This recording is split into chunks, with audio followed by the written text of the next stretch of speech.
Hello বন্ধুরা, কেমন আছো তোমরা সবাই? তো আমি খুব ভালো আছি। তো নূপুরস লাইভে তোমাদের অনেক স্বাগত জানাই।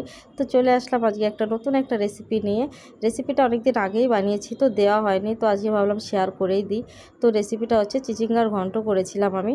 তো দেখো আমি কি করে রান্না করেছি। প্রথমে তেল দিয়েছি কড়াইতে, তেল দিয়ে তাতে একে একে জিরে, তারপর তাতে রসুন, তারপর কাঁচা পেঁয়াজ কুচি, তারপরে কাঁচা লঙ্কা, এটা দিয়ে ভালো করে নেড়ে চেড়ে এতে একে একে মাছের তেল, তারপরে চিংড়ি মাছ এটা অ্যাড করেছিলাম।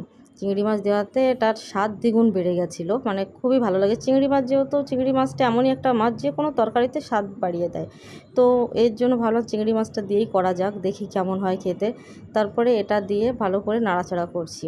তো যতক্ষণ নাড়াচাড়া করতে হবে এটা, যতক্ষণ না এটা লাল লাল হয়ে যায়। তারপরে দেখো এই যে নাড়াচাড়া করতে করতে লাল লাল হয়ে গেছে, এই যে তারপরে আমি এতে একে একে হলুদ গুঁড়ো দিয়ে দিলাম। তারপরে এখানে অ্যাড করব চিচিঙ্গা।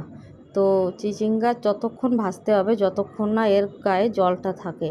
তো জলটা যখন শুকিয়ে যাবে তখন এর মানে হয়ে যাবে, মোটামুটি প্রায় বোঝা যাবে যে এখন জল শুকিয়ে যাচ্ছে, তো এখন হয়ে যাবে। তো ততক্ষণ এটাকে নাড়াচাড়া করতে হবে, যেহেতু এটা বানাতে অনেকটাই সময় লাগে, যেহেতু মানে এতে অনেকটা জল থাকে, জলটা শুকাতে একটু টাইম লাগে, অনেকক্ষণই সময় লেগেছিলো বানাতে আমার।